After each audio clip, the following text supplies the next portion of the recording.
और सबको जय मसीह की।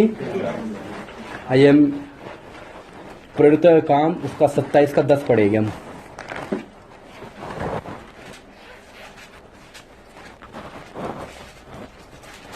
प्रेरितों का काम अध्याय 27 पद उसका 10।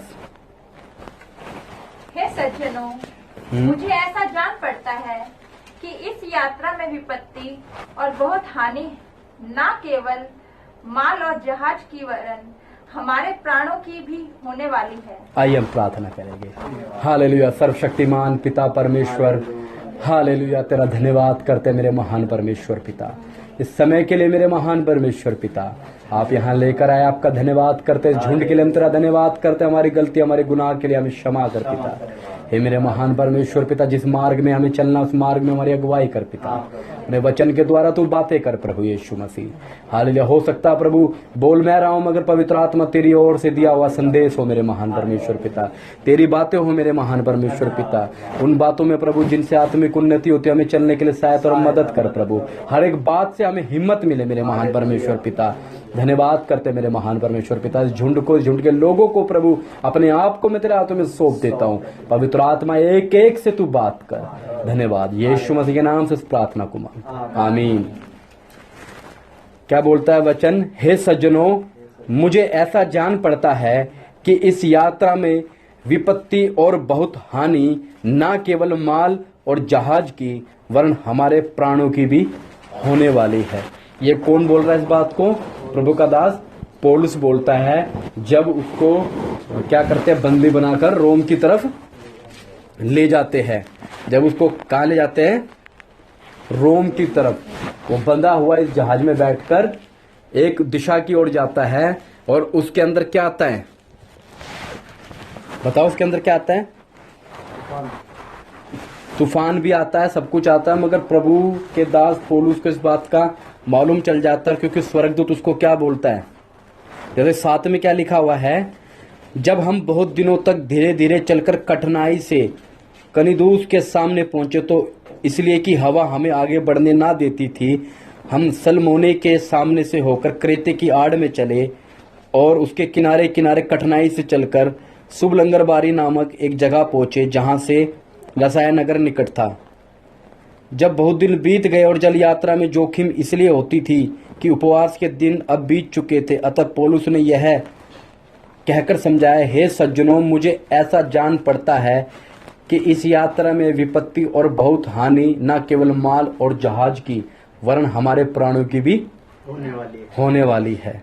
ये बात पौलुस इस बात को बोल रहा है क्योंकि वह एक भविष्यवक्ता भी है, एक नबी भी है, और इस बात को वो आत्मा में, और स्वर्गदूत भी उसको इस चीज के लिए बोल कर जाता है कि घबरा मत, तुझे रोम में गवाही देनी जरूरी है। इस चीज के लिए वो उसको इस बात का मालूम चल जाता है कि यहाँ पर इस जहाज के ऊपर कठिनाई और परिश्रम होने वाला है।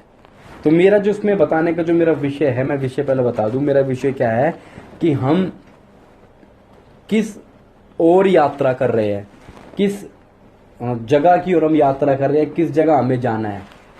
मुद्दा क्या है इसमें? मुद्दा समझते हो ना? मुद्दा यह है कि इस व्यक्ति को, पौलुस को, यह बात मालूम होते हुए भी फिर भी ये क्या कर रहा है? सफर कर रहा है, जहाज के अंदर बैठा हुआ है, और क्या बात बोलता है? हे सज्जनों, मुझे ऐसा जान पड़ता है, इसको मालूम है इस बात का, ऐसा जान पड़ता है कि इस यात्रा में विपत्ति और बहुत हानि न केवल माल और जहाज की वरन हमारे प्राणों की भी होने वाली है। परंतु सूबेदार ने पौलुस की बातों से कप्तान और जहाज के स्वामी की बातों को बढ़कर माना। वह बंदरगाह जाड़ा काटने के लिए अच्छा ना था, इसलिए बहुतों का विचार हुआ कि वहां से जहाज खोलकर यदि किसी रीति से हो सके तो फिनकीस पहुंचकर जाड़ा काटे। यह तो क्रेते का एक बंदरगाह है जो दक्षिण पश्चिमी और उत्तर पश्चिम की ओर खुलता है। मैं आपको थोड़ा थोड़ा समझा रहा हूं। ये एक यात्रा कर रहा है प्रभु का दास पौलुस, एक जहाज के अंदर है, बंधा हुआ, बंदीगृह है। रोम के अंदर एक जगह है, उस देश के अंदर उसको जाना है, और इसको ये बात मालूम चल चुकी है कि जिस जगह की मैं यात्रा कर रहा हूं या जिस जगह मैं जा रहा हूं, जिस जहाज पर मैं बैठा, उस यात्रा के बीच में जोखिम है। ये बात इसको मालूम है। जो अपना हम इस विषय सीख रहे क्या है उस विषय में कि हम हमारी यात्रा किसकी ओर है और हम किधर की ओर यात्रा कर रहे हैं। समझ रहे भाई, हमारी यात्रा किधर है। पौलुस की यात्रा कहां थी? रोम की तरफ जाकर गवाही देनी थी, वहां तक लोगों के बीच में प्रभु यीशु मसीह का सुसमाचार बताना था। हमारी यात्रा किधर की ओर है? जिस प्रकार पौलुस के जीवन में जो यह यात्रा के जीवन के अंदर पौलुस को यह ज्ञात हो गया था, पौलुस को यह मालूम हो गया था आत्मा के अंदर कि मुझे ऐसा जान पड़ता है कि इस यात्रा में क्या है? विपत्ति। मुझे ऐसा जान पड़ता है इस यात्रा में क्या है? विपत्ति। विपत्ति क्या होती है बताओगे? थोड़ा बताओ। परेशानी, विपत्ति, अचानक संकट आ जाए। हाँ, विपत्ति एकदम ही, क्योंकि पौलुस के ऊपर उस पे अयूब के ऊपर आती है ना। समझ रहे हो? विपत्ति कहता है कि विपत्ति मतलब एक ऐसी चीज, मुझे समझ आ रही है कि इस यात्रा में विपत्ति और बहुत हानि, बहुत क्या है? हानि, नुकसान है। और फिर क्या बोलता? ना केवल माल की, मतलब जो जहाज में माल है उसकी, वरन हमारे प्राणों की भी होने वाली है।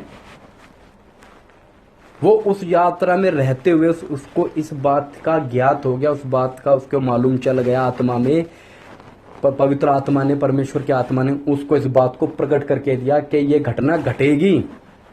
और जब आगे हम इस बात को पढ़ते तो ये घटना हमें दिखाई देती है। मगर हमारा जो विषय है, हम जो इस धरती की यात्रा से सियोन की यात्रा तक, धरती से लेकर सियोन की यात्रा तक हमारे जीवन के अंदर क्या हमें ये मालूम है, हमें ये ज्ञात है कि हमारे जीवन में इस यात्रा में विपत्ति और हानि है? क्या हमें मालूम है? जिस यात्रा के अंदर हम है, जैसे जिस प्रकार पौलुस उस यात्रा में था और पौलुस को यह आभास हो गया था, इस बारे में पता लग गया था कि भाई इसके अंदर तो विपत्ति और क्या होगी? हानि होगी, वरन माल की नहीं हमारे जानों की भी होने वाली है। ये मालूम होते हुए भी वो क्या कर रहा था? सफर कर रहा था। ये बात मालूम होते हुए भी क्या कर रहा था? सफर करने लग रहा था। और करते करते, सफर करते करते भी वो ये नहीं कि पीछे हट गया, पीछे वो नहीं हटा और निडर होकर इस सफर के अंदर बना रहा। स्वर्गदूत भी उसको आकर क्या बोलता है? आपने पढ़ा इस बारे में? चलो मैं बता दो, फिर आगे पढ़ेंगे कि इस बात को समझना कि पौलुस को यह बात मालूम होते हुए कि जिस यात्रा में दुख और मुसीबत है, उस यात्रा के अंदर क्या कर रहा है? वो डटा हुआ है, खड़ा हुआ है।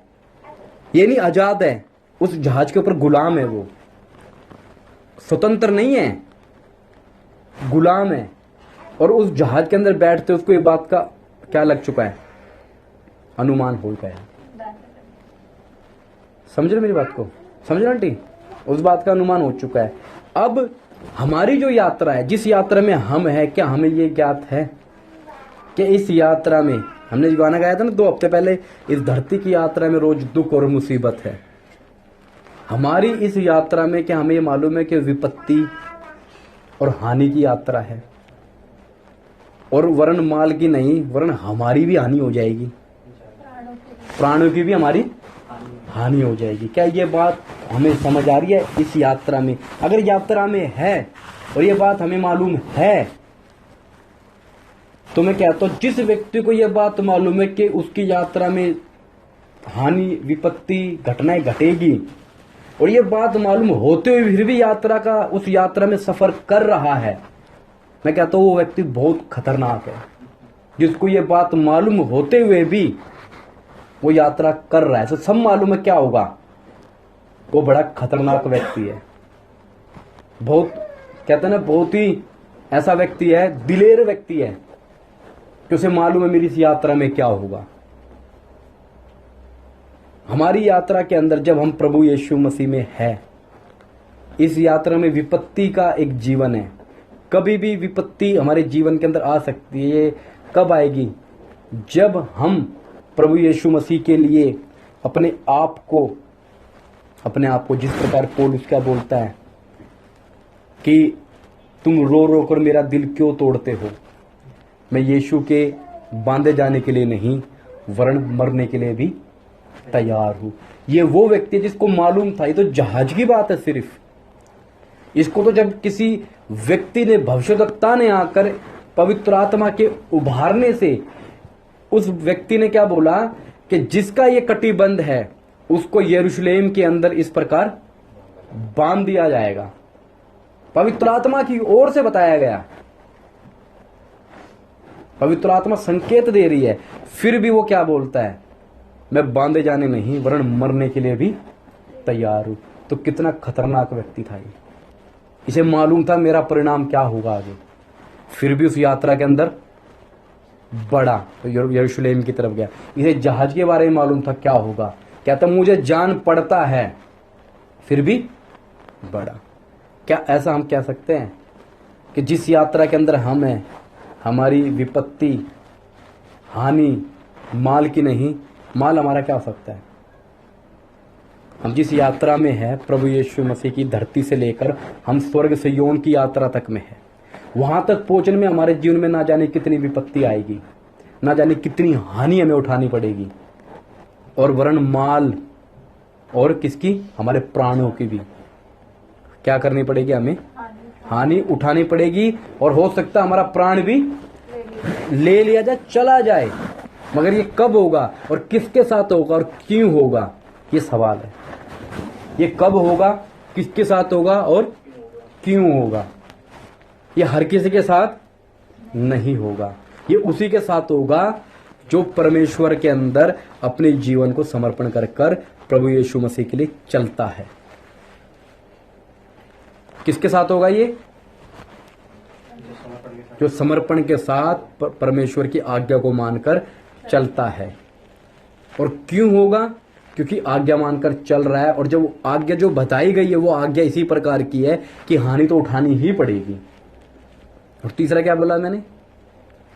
सवाल क्या था? इसको उठानी पड़ेगी, क्यों उठानी पड़ेगी, किस लिए उठानी पड़ेगी, ये सवाल तो पूछो। क्या क्या पूछा था मैंने? किसके साथ होगा, क्यों होगा और कब होगा, ये पूछा मैंने। इतना तो बताया ना कि जो व्यक्ति अपने आप को समर्पण करके चलेगा उसके जीवन के अंदर प्रभु यीशु मसीह की आज्ञाकारी होने के कारण उसके जीवन के अंदर वो हर प्रकार का कष्ट आएगा जो उसको सिद्धता की ओर ले जाएगा, जो उसको पक्का बनाएगा। वो मसीह में नाना प्रकार के दुखों के कारण अपने विश्वास को मजबूत करेगा। ये उस व्यक्ति के जीवन में होगा जो अपने आप को कभी भी ना का नहीं पवित्र आत्मा की ओर से हर बनाए गए रास्ते में चलेगा। ये उस व्यक्ति के साथ होगा। और जब जब होगा, जब जब वो इस बात की वो क्या करेगा, हानि उठाएगा। पौलुस के जीवन में, समझ आ रही मेरी बात आपको? पौलुस के जीवन में जब ये घटना घटी, इसको ये बात का मालूम था। पीछे तो उसको बकायदा पवित्र आत्मा ने प्रकट करके दिया कि भैया तुझे बांध लिया जाएगा और तुझे वहां पर ऐसे ऐसे होगा तेरे साथ। फिर भी इस व्यक्ति को ये बात क्या थी, मालूम होते हुए भी। तो सोच के देखो, अगर ये बात इसको मालूम थी और फिर ये कितना खतरनाक व्यक्ति होगा, किस प्रकार का व्यक्ति होगा। क्या आपको या मुझे ये बात मालूम है जिस यात्रा में हम चल रहे हैं वहां पर निंदा, बदनामी, मुसीबत और तंग रास्ता है। अगर ये बात मालूम होते हुए अगर हम ठीक से चल रहे हैं तो समझना हम बहुत खतरनाक व्यक्ति है। दुनिया के जीवन में विपत्ति अगर पता लग जाए, कोई भविष्यवक्ता उनको बता दे तो वो मार्ग बदल लेंगे और रास्ता बदल लेंगे। हमें मालूम होते हुए कि इस मार्ग के अंदर हमारे साथ ये होगा और फिर भी हम चल रहे हैं तो समझना हमसे दिलेर, हमसे खतरनाक व्यक्ति कोई नहीं है। और ये दिलेरी और ये जो दृढ़ता हमारे अंदर भीतर लाता है वो पवित्र आत्मा और परमेश्वर का प्रेम है। जो उसका प्रेम हमें क्या करता है, विवश कर देता है कि हम उसके लिए मर जाए। समझो इस बात को। परमेश्वर का वचन ये बोलता है कि कौन मुझे मसीह के प्रेम से अलग करेगा। उस प्रेम से, यही प्रभु का दास पौलुस बोलता, कौन मुझे मसीह के प्रेम से उसके प्रेम से। मेरा प्रेम तो उसके प्रति है या नहीं है, वो तो वचन में लिखा, प्रभु यीशु मसीह ने बोला यदि तुम मुझसे प्रेम करते हो तो मेरी आज्ञाओं को मानोगे। हमारे प्रेम, अगर हमारे प्रेम से अलग करना हो तो हम तो वैसे ही अलग, हमें कभी भी कोई भी परीक्षा अलग कर देती है। मगर बात पौलुस क्या बोलता है, उसके प्रेम से कौन हमें अलग करेगा। उसके प्रेम से, जो हमसे वो प्रेम करता है, उसके प्रेम से हमें कौन अलग करेगा। जो पूरा विवरण लिखा हुआ है, क्या भूख, क्या नंगाई, क्या तलवार, क्या जोखिम, क्या प्रधानता है, क्या स्वर्गदूत, क्या पृथ्वी है, क्या कोई और सृष्टि, उसके प्रेम से हमें कोई अलग नहीं कर सकता। हमें पढ़ने में कई बार क्या लगता है कि मैं उससे इतना प्रेम करता हूं, मुझे कौन ये सब चीजें अलग करेगी। भैया ये चीजें 2 मिनट में अलग कर देगी। उसके प्रेम से हमें कौन अलग करेगा। वो जो हमसे प्रेम करता है, उससे अगर लाखों करोड़ों स्वर्गदूत जाके बोल दे कि हे परमेश्वर इस मनुष्य से तू प्रेम करना बंद कर दे, तो लाखों कोई भी नहीं सुनेगा, वो करेगा मैं इससे प्रेम करता हूं। इसलिए लिखा, क्या स्वर्गदूत, क्या प्रधानता है, या कोई और सृष्टि, कौन हमें मसीह के प्रेम से अलग करेगी। उसके प्रेम से हमें कोई अलग नहीं कर सकता। हमारे प्रेम से तो हमें कोई अलग भी कर सकता है। अगर मैं कहता हूं मैं उससे प्रेम करता हूं, तो प्रभु तुम मुझसे प्रेम करते हो तो मेरी आज्ञाओं को मानोगे। इस यात्रा के अंदर इस पौलुस को यह बोलता है कि मुझे ऐसा जान पड़ता है। कभी हमने इस बात का विचार किया कि मुझे ऐसा जान पड़ता है। कभी हमने हिसाब किताब लगाया, सोचा। कभी हमने अपने माँ बाप से, अपने बच्चों से, अपनी पत्नी से या पति से, या हमने ये बात का जिक्र किया कि मुझे ऐसा जान पड़ता है प्रिय कि मैं जो इस यात्रा में हम चल रहे हैं, ये बड़ा ऐसा रास्ता है, विपत्ति का रास्ता है। यहाँ पर हानि उठानी पड़ेगी, वर्ण माल की, हमारे प्राणों की भी। ये बात जानते हुए, मुझे बार बार बताने में बहुत अच्छा लग रहा, ये बात जानते हुए भी चलना कैसी बात है। ये बात हमें भली बात है अगर मालूम है और हम चल रहे हैं, तो हमें बहुत सोचो हम कैसी बात है। अगर ये बात मालूम है और हमारे जीवन के अंदर वो परीक्षाएं, वो सब बातें अगर नहीं है, तो फिर क्या है। इस बात को हमने क्या करना है, समझना है इस बात को कि अगर हमारे जीवन के अंदर परमेश्वर की ओर से, कैसे वचन में लिखा है कि तो अगर तुम्हारी ताड़ना नहीं हुई तो तुम वह विचार की संतान। पिता जिससे प्रेम करता है उसकी ताड़ना भी, तो हमारी ताड़ना पिता बेकार में नहीं करेगा। हमें ऐसा बनाने के लिए ताकि जो हमारी ये यात्रा है, ठीक है ना, मैं बार बार कहीं नहीं जाऊंगा, इसी बात को समझाऊंगा ताकि समझाए हम एक यात्रा में है यहाँ पर। और ये हमारी जो यात्रा है ना, इसमें रोजमर्रा का दुख और मुसीबत है, रोजमर्रा का। और ये बात हमें मालूम होनी चाहिए कि जिस यात्रा में मैं हूं, ऐसा ना हो ना, मालूम है। देखो हम आपको बताता हूँ, जब हम किसी बस के अंदर बैठते हैं, कहीं भी बैठते हैं, तो हमें मालूम होता है ये बस फलानी जगह जाएगी, मालूम है ना। और उस रास्ते में जाने से पहले ऊबड़ खाबड़ रास्ता आएगा, टेढ़े मेढ़े रोड आएंगे, खाई आएगी, बिल्कुल नज़दीक से निकलेगी, हो सकता बस पलट जाए। फिर भी हमें ये बात मालूम होती हुई फिर भी हम उस बस में बैठते हैं और अपनी मंजिल तक पहुंचते हैं।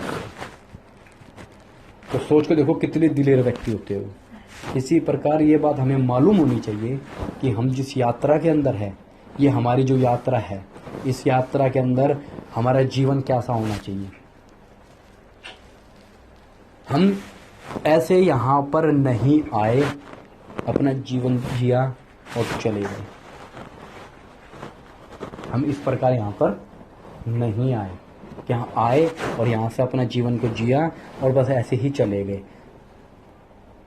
लोग कई बार अपने आप को फुटबॉल की तरह समझते हैं। जैसे फुटबॉल में जब लाते लगते हैं ना, तो कई फुटबॉल उधर, कभी फुटबॉल उधर, कभी फुटबॉल इधर। हमारी जिंदगी ऐसी नहीं है।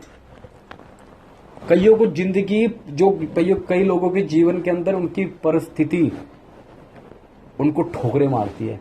परिस्थिति क्या आई, कुछ आई इधर, परिस्थिति जीवन में कुछ आई फिर उधर।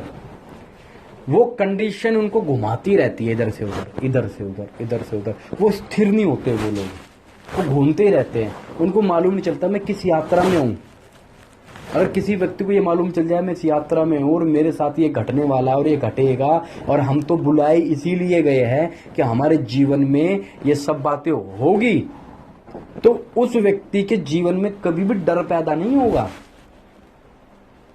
उस व्यक्ति के जीवन में कभी डर नहीं आएगा, वो घबराएगा नहीं। क्यों नहीं घबराएगा?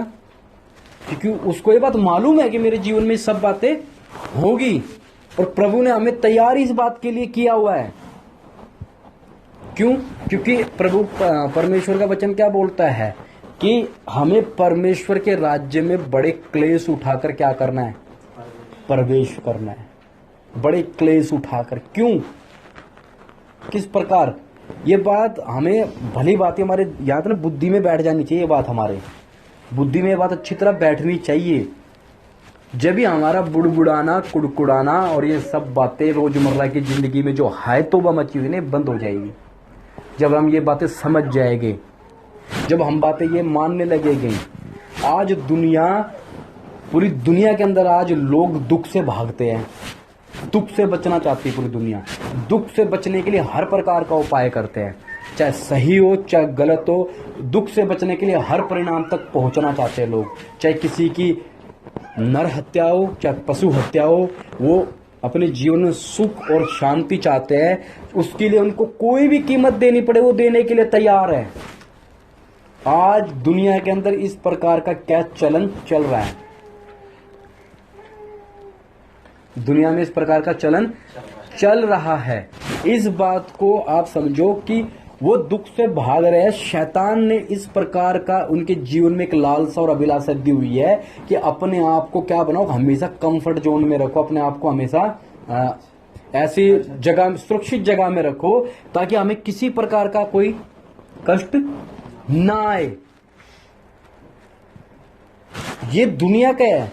आपने टीवी में देखा होगा लाल किताब, इसको घर में रख लो शांति आएगी। रुद्रा, इसको पहन लो बहुत पैसा आएगा। हनुमान चालीसा पढ़ लो बहुत पैसा आएगा। यंत्र रख लो, कुबेर रख लो, पता नहीं क्या क्या रख लो, बहुत शांति मिलेगी, धन मिलेगा। बहुत सी बातें आप लोग सुनोगे यूट्यूब पे और टीवी चैनलों पे सुबह सुबह बहुत वो भरे हुए हैं। हर प्रकार के अब न्यूज खोल के देखो, सुबह सुबह न्यूज वाले ये ज्योतिषी वालों को बिठा के रखते हैं कि आज का दिन कैसा होगा, आज आप लाल कपड़े पहन लो, आज पीले पहन लो, आज सुबह दूध पी के निकलना। वो उनका सारा जो उनका जो प्रोग्राम हो किस बात का है कि मेरे जीवन में दुख ना आ जाए, बस मैं कुछ भी कर लूंगा, मेरे जीवन में दुख ना आ जाए, दुख ना आ जाए। और जब उनके जीवन में इस सुख को पाने के लिए, इस सुख को पाने के लिए वो जिंदगी भर मेहनत करते रहते हैं। उनकी यात्रा देखो किस प्रकार की है, उनकी यात्रा देखो किस प्रकार की है। वो अपने आप को सुख पाने के लिए जिंदगी भर पता नहीं क्या क्या करते हैं। ऐसा भागते पैसों के पीछे, ऐसा भागते दुनिया की चीजों के पीछे। मगर परमेश्वर का वचन क्या बोलता है? अय्यूब के अंदर एक लिखा हुआ ना 13 क्या 1 के अंदर एक पढ़ते हैं, उसके अंदर क्या बात लिखी हुई है। फिर धीरे धीरे हम आगे चलेंगे।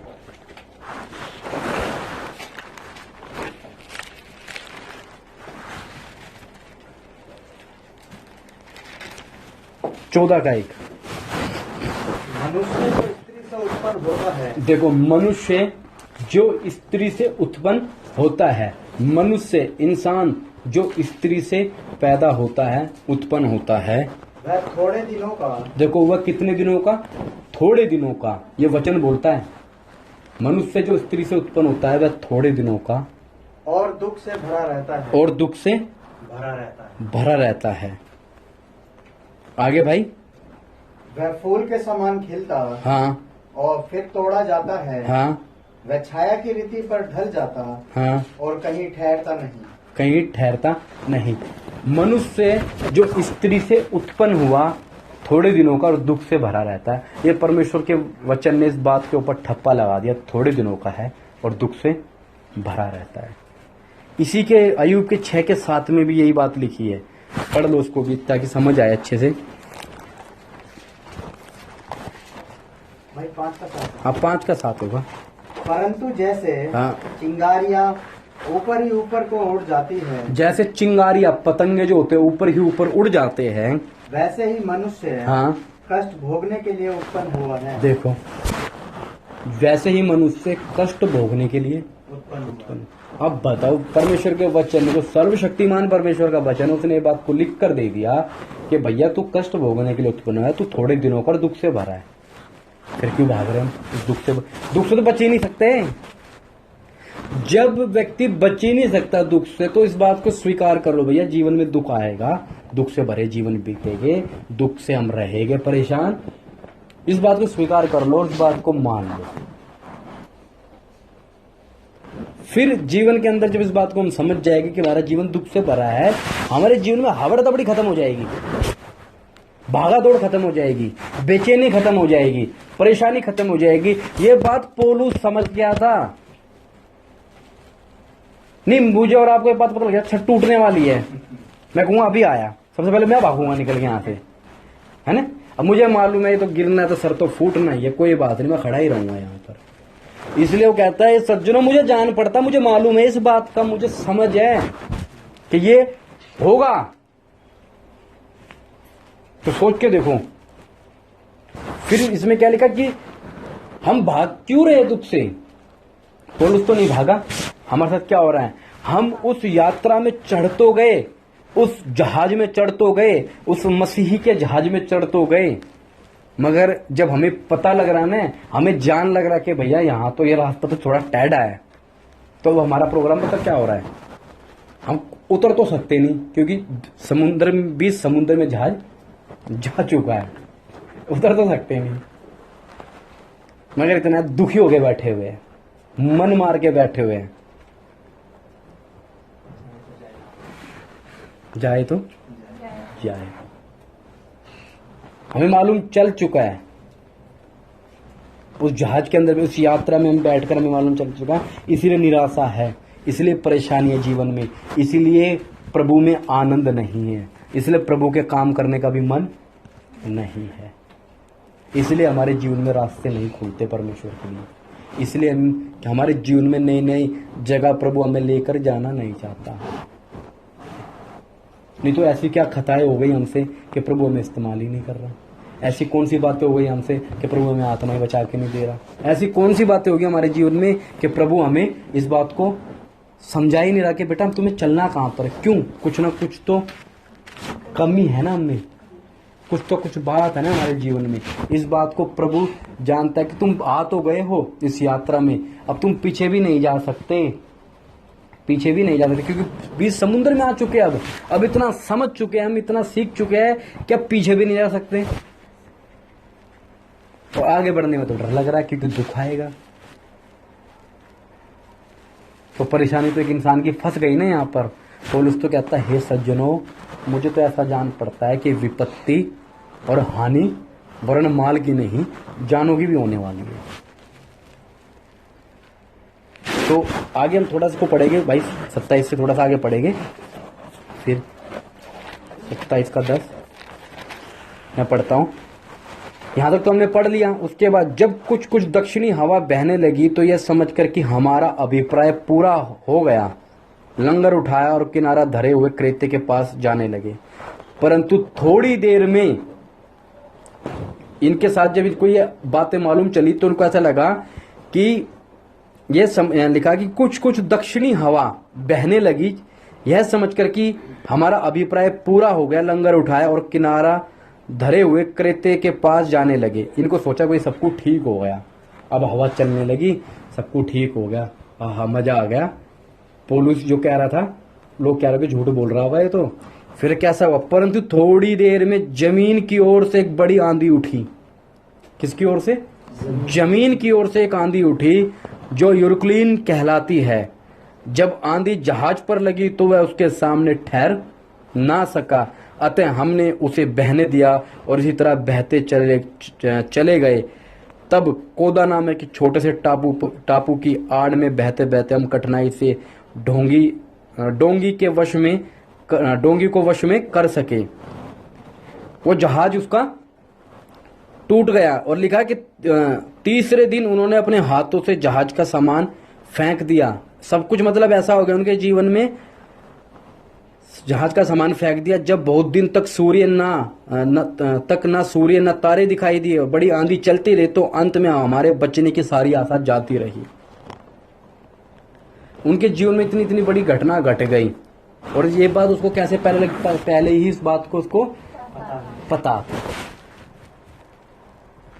अब सोचो ये बात, अब सच बताना, ये बात जैसे हम प्रभु के रास्ते में है, हमें मालूम है ना, हमने खुद चुना है ना, हमें वार्निंग भी दी गई है, हमें बताया भी गया है कि ये रास्ता किस प्रकार का है, इस रास्ते में चलना कैसे है, इस रास्ते में अपनी कोई राय नहीं है। मैं भाई को बता भी रहा था, मसीह व्यक्ति की ना तो इज्जत है ना बेइज्जती है, कोई इज्जत नहीं हमारी और ना तो कोई बेइज्जती। अगर कोई इज्जत करता, कोई इज्जत मत समझना, कभी इज्जत नहीं होगी, और कोई बेइज्जती करता समझना हमारी कोई बेइज्जती होती भी नहीं है, क्योंकि हम वास्तव में यदि मरे हुए हैं तो उस आदमी की कोई ना तो कोई इज्जत होती है ना कोई बेइज्जती होती है। हमने खुद इस बात को चुनाना है। अब हमारे ऊपर विपत्ति आ रही तो हम बुड़बुड़ाते क्यों है? क्यों प्रभु की ओर हम ऐसे देखते हैं कि प्रभु ये क्या हो रहा है? ऐसे देखते ना कि प्रभु गलती होगी क्या? कई बार ऐसा लगता है कि प्रभु के हाथ से भी नियंत्रण बाहर हो गया।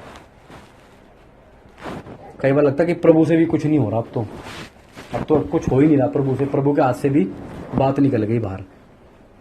मगर प्रभु तो सब कुछ देख रहा है। पौलुस तो यही सोच रहा होगा कि प्रभु पानी और जहाज को रोकने वाले, आज ये हो क्या रहा, आज मेरे पे ही आंधी तूफान आ रहा है। सोच के देखो, जिस जहाज पर ये चढ़ा वो जहाज टूट गया। यरूशलेम में जा रहा तो यरूशलेम में उसको बांध लेते हैं। इसके साथ घट क्या रहा है? तो हमारे जीवन में आप लोग समझना, हमारे जीवन में अगर आप लोगों के जीवन में कुछ घटता है तो उसके लिए परमेश्वर का धन्यवाद करो, परमेश्वर से प्रार्थना करो, बैठो, बातें करो और ये समझो कि हे परमेश्वर, मुझे हर हाल में, हर परिस्थिति में मुझे बना, मुझे तैयार कर, मेरे जीवन के अंदर तू अपने आप को लेकर आ। मेरा जीवन तेरे लिए है, तू बना इसको, चाहे कितना दुख आ जाए, कितनी परेशानी आ जाए, मैं तेरे वचन से ना तो दाएं जाऊंगा ना बाएं जाऊंगा, तेरे वचन के अनुसार मुझे दुख उठाना पड़े मैं उठाऊंगा मेरे परमेश्वर, तू मुझे तैयार कर। जब ऐसा समर्पण हमारा होगा तो प्रभु हमें तैयार करेगा। इसका समर्पण ऐसा था। इसी प्रकार ये कहता है अपने आप को, देखो ये तो जहाज वाली बात है, इसने तो ये बात भी बोली है कि मैं अब अर्घ के समान उंडेला जाऊंगा। उसको पता था मेरी गर्दन काटी जाएगी, अब इसको ये बात भी मालूम थी। ये वो व्यक्ति है, तो मैं तो कह रहा हूं जिस व्यक्ति को ये मालूम है ना कि मैं किस यात्रा की ओर जा रहा, बड़ा खतरनाक व्यक्ति है वो, बड़ा दिलेर व्यक्ति है वो। दुनिया को तो पता नहीं होता, हमें तो पता है, फिर भी इस रास्ते में खड़े हैं, तो ये बहुत दिलेरी की बात है। हमें मालूम है इस यात्रा में कि हमारी जो भी इच्छा और अभिलाषा है सब खत्म करनी पड़ेगी, क्रूस पर चढ़ानी पड़ेगी। हमारा जीवन इस संसार के योग्य नहीं है और ना ये संसार हमारे योग्य है। हम किसी भी लायक नहीं है, ना हमारे संसार लायक और ना हम संसार के लायक। हम उन 6 घड़ों के समान है, 6 थे 3 थे जो कानून नगर के बाहर खड़े थे। कितने थे भाई? 6। हम उन 6 घड़ों के समान है जिनसे लोग क्या सोचते थे, जिनसे तो सिर्फ पाँव धोने हैं। हम उन घड़ों के समान है, हम उन घड़ों के समान है जिनसे लोग सिर्फ क्या करते थे, अपने धूल में अपने पाँव धोते थे। दाखरस भीतर खत्म होता है। कहाँ खत्म होता है? दाखरस भीतर खत्म होता है। तो प्रभु को ये कहना चाहिए था ना कि बेटा इधर आओ, जहां दाखरस खत्म हुआ ना वो मटका उठा लाओ। जिनकी कोई वैल्यू नहीं है, जिनकी कोई योग्यता नहीं, जिनको सिर्फ इसलिए रखा इनसे पैर ही धोने हैं, ये किसी काम के नहीं है, बोला इनको भरो, इनको मुंह भर दो और मैं इनको ऐसा बना दूंगा कि भोज का प्रधान भी इस बात को बोलेगा, भैया कहाँ छुपा के रखा था, किधर था? वो मिट्टी के घड़े जो किसी योग्य नहीं थे, लोगों ने समझा कर प्यारे धोने में। हमें समझ रखा होगा लोगों ने किसी काम का नहीं, बेकार है, इसके बस की कुछ नहीं है। हो सकता है संसार के अंदर हम कुछ ना कर पाए, हो सकता है संसार के अंदर हम बड़ा कोई भी काम ना कर पाए, हो सकता है हम जहाज ना बना पाए, हो सकता है हम कोई फोन ना बना पाए, हो सकता है हम किसी प्रकार की कोई ऐसी उपाधि ना ले पाए जो संसार में लोग ले बैठे हैं, हो सकता है। मगर अपने आप को परमेश्वर के हाथ में सौंप दो परमेश्वर ऐसी उपाधि में और ऐसे तैयार कर देगा, लोग भी कहेंगे कहाँ छुपा के रखा जाता है, किस पानी को, जिससे लोग पाँव धो रहे थे। हमें परमेश्वर बना देगा। अगर हम ये सोच के बैठे कि इस संसार के अंदर हमें परमेश्वर उपाधि देगा, इस संसार के अंदर हमें क्या करेगा, हमारा लालन पालन पोषण करके हमें बढ़ा देगा और फिर हमें ऐसे रास्ते में ले जाएगा कि हमारे न्यारे के वारे हो जाएंगे, ये वहम, ये गलत फहमी निकाल दो। ये इस रास्ते में ऐसा कदाचित कभी भी नहीं होगा। होगा तो आप लोगों की अपनी मर्जी के अनुसार होगा, मगर परमेश्वर के रास्ते में अगर चलना है, ये हर एक के लिए अनिवार्य है, ये मेरे लिए नहीं, सबके लिए अनिवार्य है कि जिस प्रकार परमेश्वर का वचन कहता है हर एक व्यक्ति उस अनुसार चले। ये मेरी सोच नहीं है। आप लोग अगर बाइबल पढ़ते हो तो ये बाइबल आपसे भी इस बात को कहती है। ये सिर्फ पौलुस से इस बात को नहीं कहा कि तुझे मेरे लिए कैसे कैसे दुख उठाने होंगे, ये हर एक व्यक्ति के लिए परमेश्वर उस बात को बोलता है, बशर्ते उस बात को माने को। परमेश्वर कहता कौन मेरे लिए जाएगा? एक दास बोलता है प्रभु मैं आऊं, मुझे भेज। कौन? हम कैसे कहते हैं ये बात को? हम कहते तो है कि मुझे भेज, पर वास्तव में हमारा मन नहीं है।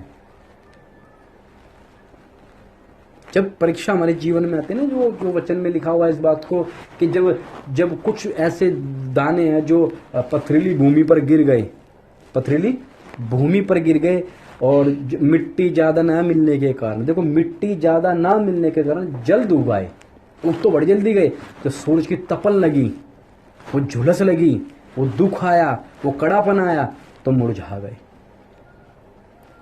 ये वो लोग हैं जो वचन को सुनकर तुरंत मान लेते हैं और आनंद से भर जाते हैं, मगर जब दुख आता है तो भाग जाते हैं।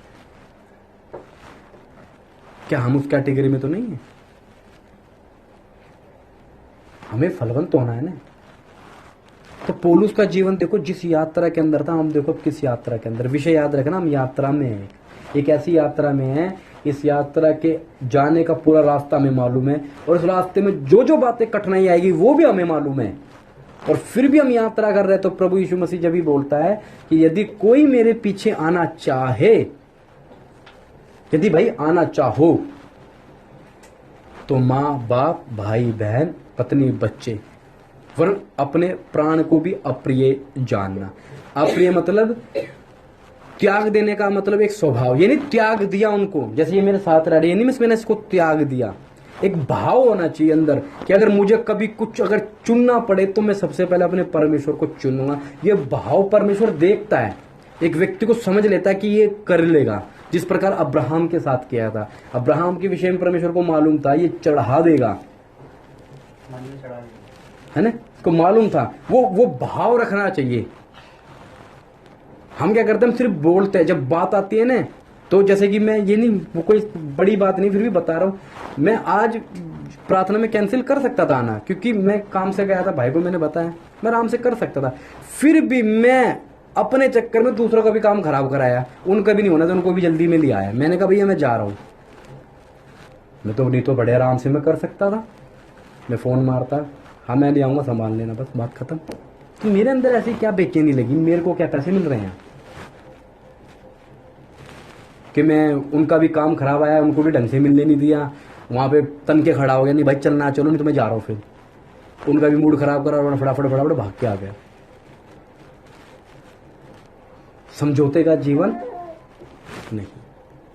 जो हो सकता है, पहले तो मैंने उनको मना ही किया था, मैंने कहा मैं तो जाऊंगा नहीं। फिर बोला कि तुम्हारे सिवा है कौन हमारे, एक ही तो हो। मैंने कहा भाई ये बात भी ठीक है, करना तो पड़ेगा, चलो भाई मैंने आऊँगा जल्दी, यहाँ से उनको छोड़ के आऊँगा। तो प्रोग्राम इस प्रकार का बनाया, मगर पहुँच गया। तो कैंसिल करने में क्या जाता है, को आज अगर प्रार्थना में नहीं आता, कोई पहाड़ तो टूटता नहीं, कुछ ज़्यादा कुछ घटता तो है नहीं। सच कह रहा हूँ झूठ कह रहा हूँ, तो ऐसा ही तो होता। तो क्यों, एक भाव, भला लेट हो मगर फिर भी परमेश्वर अंदर की वो देखता, उसका उद्देश्य देखता है, इसके अंदर क्या चल रहा है यार, ये बैठा कहीं है, मगर इसके अंदर दिमाग में घूम क्या रही है बात। मगर हमारे साथ क्या होता है, जिस दिन बुधवार होता है हम उसी दिन प्लान बनाते हैं कहीं जाने का।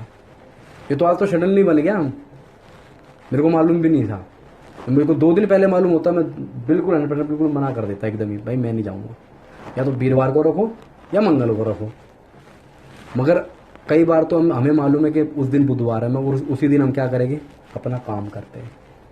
हमें मालूम है कि उसी दिन वो प्रोग्राम है, उसी दिन अबे भैया और किसी दिन भी कर लो, छोड़ दो उन कामों को।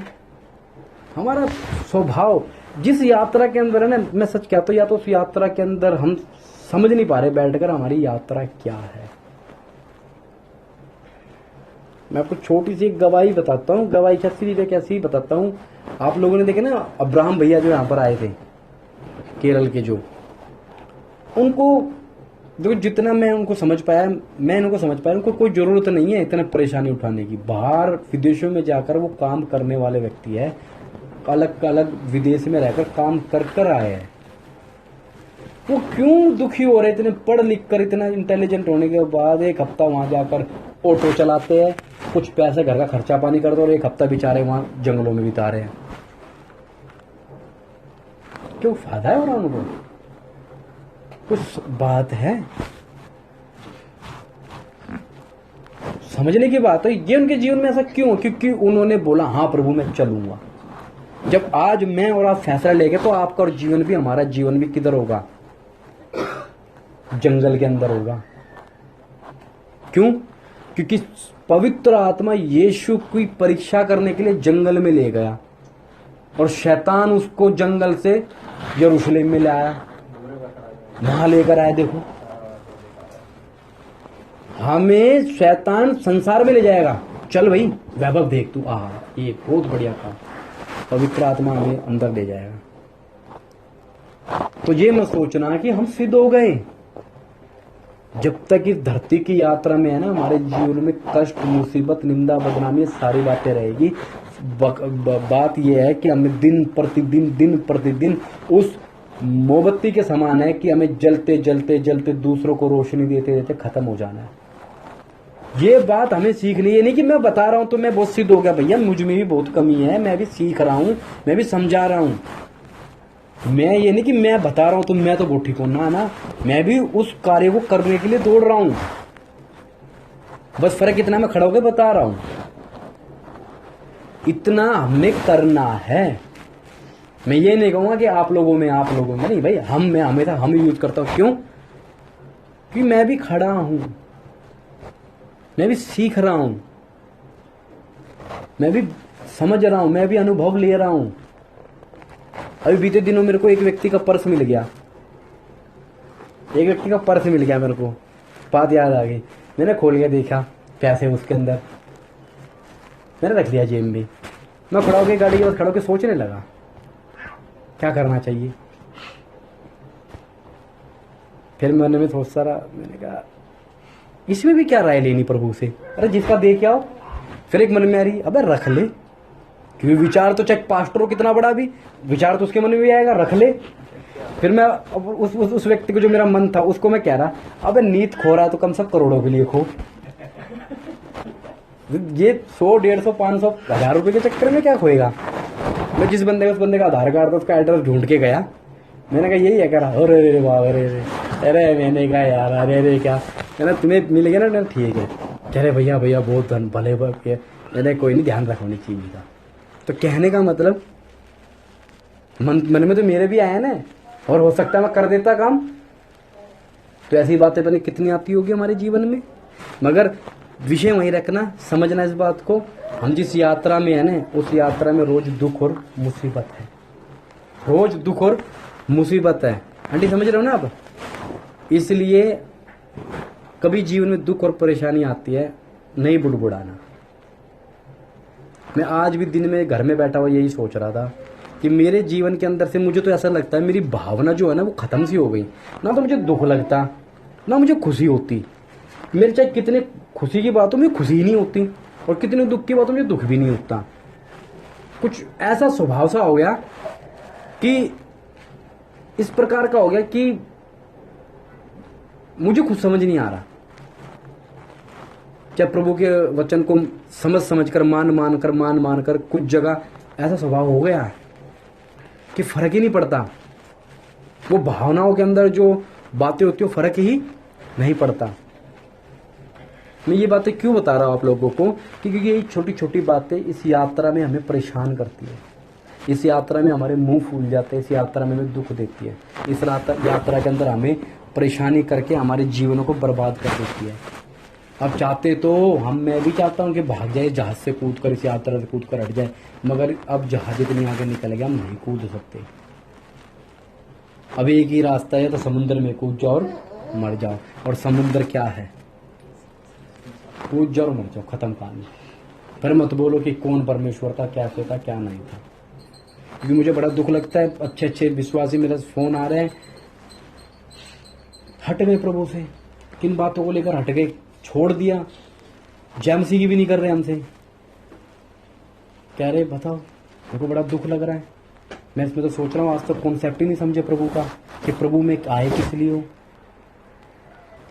और देखो, मैं तो फिर वही बात कहता हूँ कि अभी मैं काफी महीनों से बात बता रहा हूँ, अभी ये फॉर्मेट ऐसा बन गया, हाँ बड़े गंभीर हो गए, और हो सकता हम प्रार्थना भी गंभीर करें, आमीन होती फिर बदल जाएगी, फिर जो करना संसार के अनुसार करेंगे। क्यों इस प्रकार का हमारा जीवन हो रहा है? क्योंकि हमने इसको रिलीजियस तौर पर, धार्मिक तौर पर ले लिया है, इसको हमने एक धर्म के तौर पर लिया हुआ मसीहत को। जो मैं बता रहा हूं, इस बात को एक बार इस बात का क्या ले लो, इस बात का गम ले लो, शौक ले लो कि प्रभु कुछ करना है। आप लोग भी जितने भी हो, अगर प्रभु ने कृपा दी तो मुझे प्रभु एक विषय मेरे बार बार मन में आ रहा है कि भाई मसीहत में एक औरत का क्या काम है, क्या बात है, शायद अगले हफ्ते में बताऊं शायद। तो आप लोग भी बैठो ना किसी के लिए प्रार्थना करने के लिए कि प्रभु मुझे आत्मा दे, मैं बचाऊं, मुझे किसको बताने के लिए कृपा दे। ये बात हमारे अंदर, इस यात्रा के अंदर हमें समझनी है। मैं बार बार ज्यादा नहीं बताऊंगा, इस यात्रा में बस एक ही बात है कि भाई रोज दुख और मुसीबत है, और ये बात हमें मालूम है। और मालूम होते हुए भी अगर हम चल रहे हैं तो परमेश्वर का धन्यवाद करें कि हम इस यात्रा में चल रहे हैं, इस यात्रा से भाग नहीं रहे।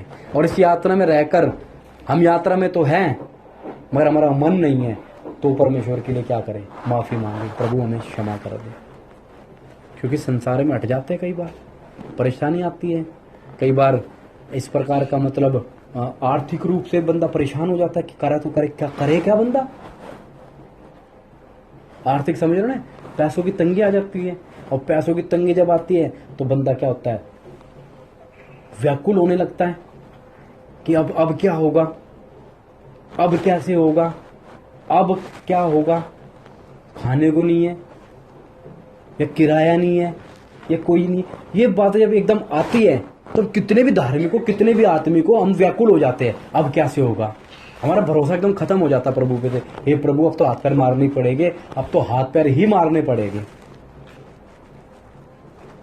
तो ये बात होती नहीं होती हमारे साथ कि अब क्या करें, कैसे करें। ये बात समझना, ये यात्रा इस प्रकार की है, इसमें प्रभु हमें भूखा भी रखेगा, हमें रोटी भी देगा। कहीं छाव है, कहीं धूप है। अभी हम बीते दिनों बात करते भाई, अब तो धूप ही धूप आ रही है, छाव तो आ ही नहीं रही। सालों साल बीत गए अब तो, हैं? जब से लॉकडाउन लगा धूप ही धूप है, छाव तो है ही नहीं। कहते ना धूप और छाव जिंदगी, 2-4 के साथ तो ऐसा हो रहा है, धूप ही धूप है छाव तो आ ही नहीं रही।